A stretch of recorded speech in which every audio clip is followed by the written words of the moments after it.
कलामणि कलामणि कालिया ठेंगा हाथे धरी था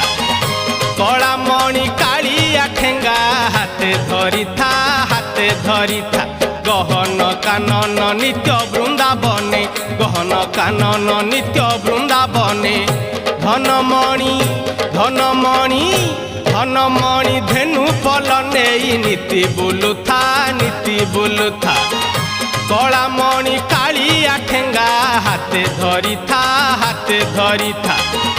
कलामणि कालिया ठेंगा हाथे धरी था